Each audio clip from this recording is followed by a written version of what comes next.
porte-parole du gouvernement, au moment où le chef de l'État et Madame, la Première Dame, font leur entrée dans cette salle d'apparat de la présidence de la République. Yves Ghislain, voilà donc l'entrée du chef de l'État et Madame.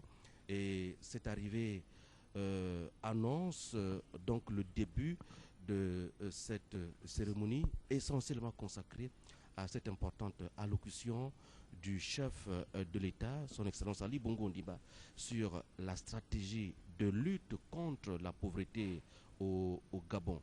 Le vœu du chef de l'État, c'est de voir les richesses nationales profiter à tous les Gabonais, c'est de voir les richesses du pays être distribuées équitablement. Le chef de l'État l'avait dit dans son discours du 16 octobre 2009 qu'il ne sera heureux de sa politique que lorsque les Gabonais seront heureux. Dans quelques moments, l'annonce du maître de cérémonie de la présidence de la République que nous écoutons.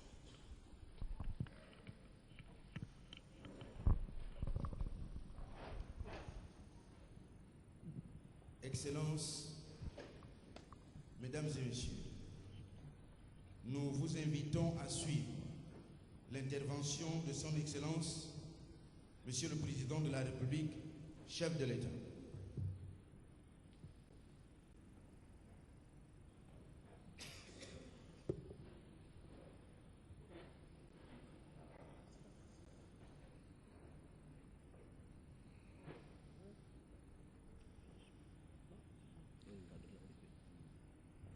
Excellences, distingués invités, Mesdames et Messieurs,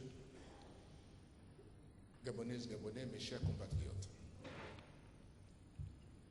Depuis 2009, notre pays est un vaste chantier pour bâtir le Gabon émergent que j'ai promis à mes compatriotes dans mon projet de société, l'avenir en confiance. De nombreuses réformes structurelles ont été menées visant à moderniser et à diversifier notre économie. L'objectif étant de produire plus de richesses afin de sortir notre croissance économique de l'essoufflement de ces 30 dernières années. Les programmes développés nous ont permis en effet d'obtenir des taux de croissance de l'ordre de 5 à 6% ces 4 dernières années contre 2% auparavant. Cette amélioration significative n'a cependant pas permis la réduction des inégalités et l'éradication des souffrances et des difficultés auxquelles certains de nos compatriotes sont confrontés pour se soigner, se déplacer ou plus globalement pour accéder à une vie plus décente telle que nous l'avions tous espéré. Cependant pas spécifique à notre pays. En effet, d'autres États, y compris ceux dont les économies comptent parmi les plus performantes au monde, sont confrontés à la même problématique. Certains pays d'Asie, qui affichent pourtant des taux de croissance supérieurs aux nôtres, connaissent le phénomène des travailleurs pauvres. Cela est si vrai que les Nations Unies se sont emparées de ce problème en fixant les objectifs du millénaire pour le développement, dont la finalité est la réduction de la pauvreté et de la précarité dans le monde. Comme vous pouvez donc le constater, la pauvreté et la précarité constituent un enjeu majeur pour tous les États, tous les gouvernements et tous les peuples. Néanmoins, ce constat d'un phénomène global qui atteint tous les peuples ne doit pas et ne saurait être un prétexte pour l'inaction. Autrement dit, je ne ferai pas la politique de l'autruche. Pour combattre et vaincre cet ennemi aux multiples facettes, il nous faut bien le connaître. C'est pourquoi la lutte contre la pauvreté, la précarité et les inégalités nous impose une démarche lucide, objective, transparente, mais surtout volontaire. C'est dans ce sens, mes chers compatriotes, que j'ai commandé en octobre 2013 un rapport sur l'état de pauvreté dans notre pays. Conduit sous l'autorité de la Première Dame, ce travail d'enquête pose un diagnostic sans précédent dans l'histoire de notre pays. En effet, le rapport préliminaire qui nous a été présenté jette une lumière crue et met en évidence une cartographie et une description précise sur l'étendue de ce phénomène au Gabon. Malgré les efforts déployés et les différentes aides et subventions accordées à la lutte contre l'exclusion sociale, les données de cette enquête qui décrivent une situation alarmante nous conduisent à affronter avec courage et détermination la réalité sociale dans notre pays. Nous ne devons rien cacher et nous ne cacherons rien. Et il est donc désormais établi qu'environ 30% de la population est considérée comme économiquement faible, correspondant à l'entour de 95 000 foyers vivant avec de très faibles revenus mensuels. Que près de 55% des foyers économiquement faibles vivent dans les grandes agglomérations et 45% en milieu rural. Que 60% des départements sont en décrochage en termes d'accès aux minima sociaux de base pour ceux qui relèvent de l'accès à la santé, à l'eau potable, l'électricité, dans des conditions d'habitat précaires et enclavés. Mes chers compatriotes, nous ne pouvons pas accepter que la pauvreté, la précarité, l'exclusion sociale prennent racine dans notre société. Nous ne pouvons pas l'accepter. Il est par conséquent inadmissible, comme je l'ai rappelé dans cette même salle, lors de mon discours des vœux à la nation le 31 décembre dernier, que seulement 20% des 300 milliards d'inscriptions budgétaires réservées aux différentes aides sociales arrivent à destination des populations les plus démunies. Mes chers compatriotes, ce propos que je tiens devant vous ce jour est pour moi l'occasion de rappeler une chose. Rappeler à mes compatriotes une promesse que j'ai faite et que je n'ai pas oubliée. Cette promesse d'un Gabon plus juste, plus solidaire, qui ne laisse aucun de ses enfants sur le bord de la route. Je veux parler de nos familles sans ressources, avec de nombreux enfants. Je veux aussi parler des personnes seules, sans soutien.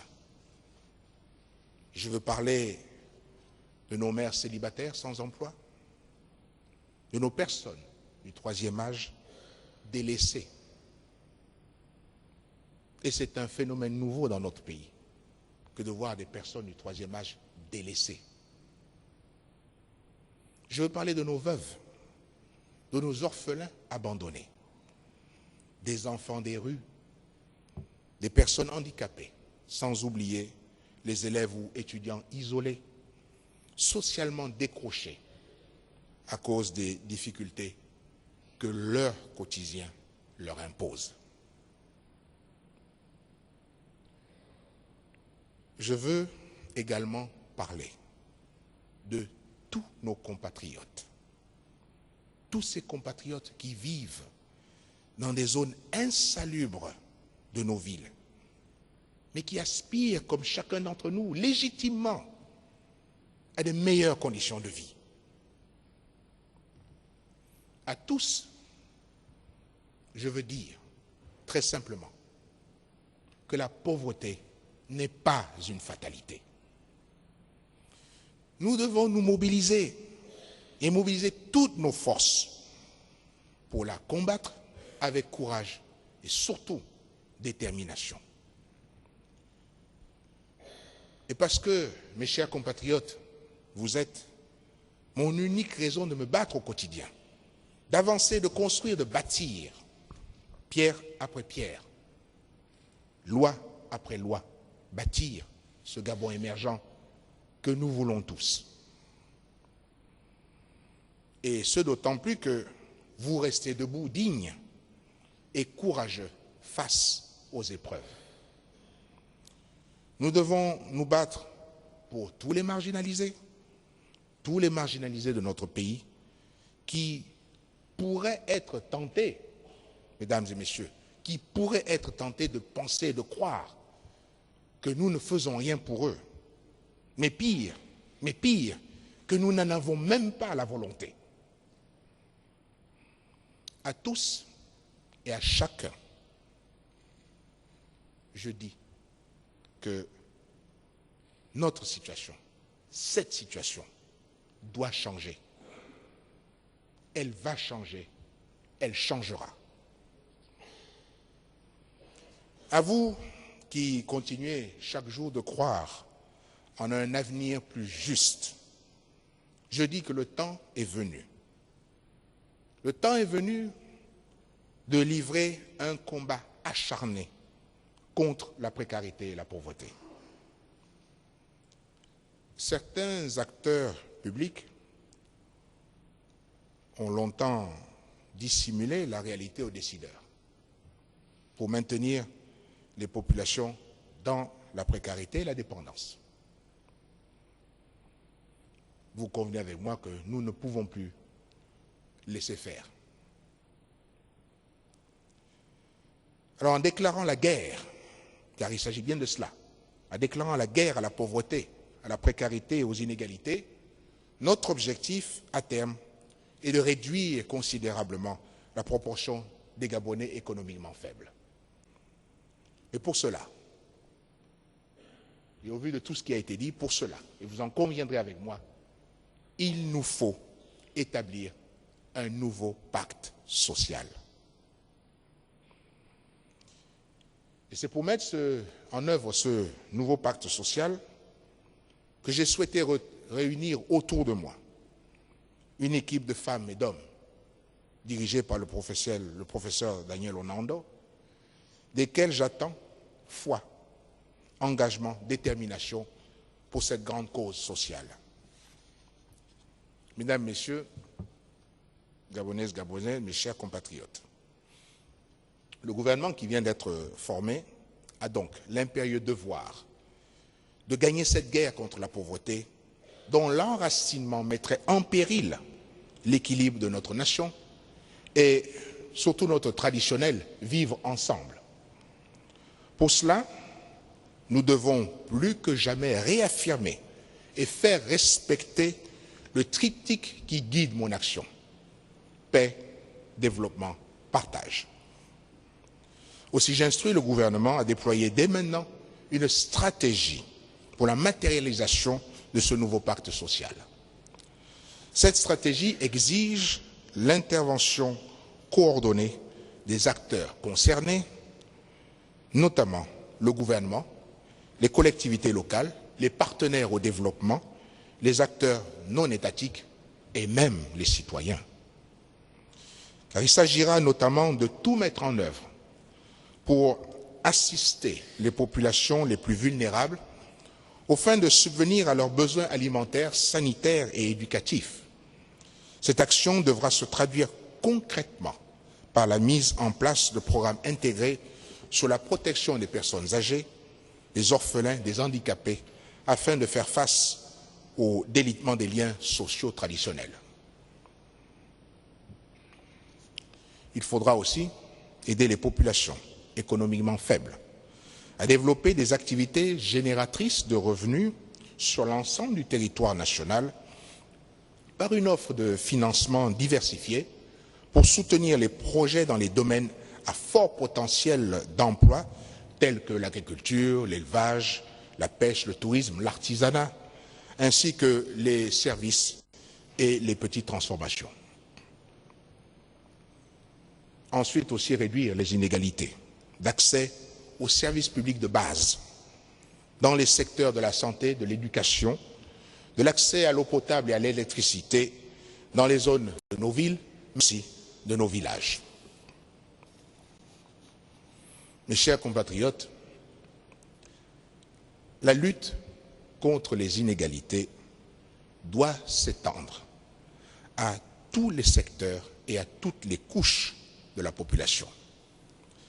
C'est pourquoi, là encore, je demande au gouvernement de tout mettre en œuvre pour poursuivre la réforme du système des rémunérations et des primes de toute nature qui devront dorénavant prendre en compte les notions de risque, pénibilité, performance et surtout mérite. Le gouvernement devra aussi engager sans délai la réforme de certaines subventions, notamment celles liées aux produits pétroliers, afin de les mettre en adéquation avec nos politiques publiques et en particulier avec le nouveau pacte social que j'engage aujourd'hui. Ouvrir le chantier relatif au nouveau Code du travail, et ce en lien avec les organisations patronales et les syndicats de travailleurs.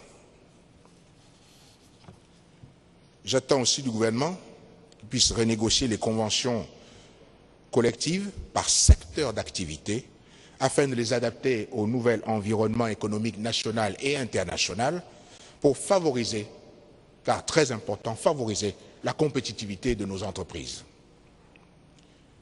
Il faudra aussi finaliser les lois d'orientation et de programmation des axes du plan stratégique Gabon émergent, poursuivre la réforme du système d'enseignement, mais plus encore de formation professionnelle, ouvrir le chantier sur la réforme des territoires en adéquation avec le renforcement de la déconcentration et la mise en œuvre de la décentralisation. Renforcer la sécurité des biens et des personnes et lutter davantage contre l'immigration clandestine et les comportements déviants. Légaliser le mariage coutumier afin de renforcer la protection des conjoints et des enfants. La mise en œuvre de cette feuille de route nécessite que soit adopté rapidement un collectif budgétaire sur lequel j'appelle le gouvernement à travailler instamment. Il doit par ailleurs poursuivre la politique pour une croissance soutenue à un niveau suffisant pour assurer le succès et la pérennité des mesures que je viens d'indiquer. Mes chers compatriotes, cette volonté de sortir de la pauvreté, de la précarité, nos populations les plus démunies, et de lutter contre les inégalités sous toutes leurs formes, doit être partagée par tous, mais plus encore que partagée par tous, elle doit être portée par chacun d'entre nous. Il ne s'agit pas d'un choix, ni d'une option. C'est une obligation collective à laquelle j'associe naturellement nos partenaires au développement. Mais je tiens à répéter qu'il ne s'agit pas d'un choix, ni d'une option. C'est une obligation. C'est une obligation. C'est ce que nous devons à tous nos compatriotes les plus démunis. Pour ceux pour qui ne reste même plus l'espoir d'une amélioration de leurs conditions de vie. Nous ne pouvons pas laisser éteindre cette lumière de l'espoir qui permet à chacun de nous, de puiser, de trouver les forces nécessaires pour faire face au quotidien qui est très difficile. Aussi, mes chers compatriotes, la route est longue, pleine d'embûches. Mais tous ensemble, tous déterminés, tous ensemble, tous déterminés, nous franchirons les obstacles les uns après les autres. Rien ne devra rester sur cette route. La route qui doit conduire notre pays à permettre encore aux enfants, aux jeunes de rêver à un monde meilleur, à un futur, qui va permettre aux plus anciens de se retourner en disant « J'ai bien travaillé, je laisse derrière moi l'espoir que les choses vont continuer à s'améliorer. » Ce rêve d'un monde meilleur, il est à portée de chacun d'entre nous, si et seulement si, ensemble, et non pas chacun de son côté, ni l'un contre l'autre, ensemble, nous regardons dans la même direction et nous décidons de marcher ensemble. Mes chers compatriotes, tel est le chemin que nous allons parcourir, ensemble, ces prochaines semaines, ces prochains mois, ces prochaines années. Avançons pour que le Gabon d'aujourd'hui, et plus encore pour que nos enfants grandissent dans un pays dont ils pourront être fiers. Je demande à tous les ministres, à toutes les administrations publiques et privées, à tous nos compatriotes, de faire preuve de disponibilité, d'abnégation, de loyauté, de patriotisme dans la matérialisation de notre, parce que c'est le nôtre, de notre pacte social, chacun à la place qui est la sienne. Et à cette place-là, chacun a un rôle à jouer. Du bas de l'échelle jusqu'en haut, chacun a un rôle à jouer. Monsieur le Premier ministre, le gouvernement que vous conduisez n'aura pas d'état de grâce. Il n'en aura pas. Il n'aura pas de période d'apprentissage.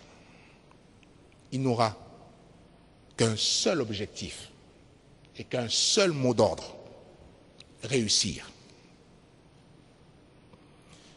C'est ce que j'attends de vous et de votre équipe, mais plus important, c'est ce que nos compatriotes attendent de nous tous.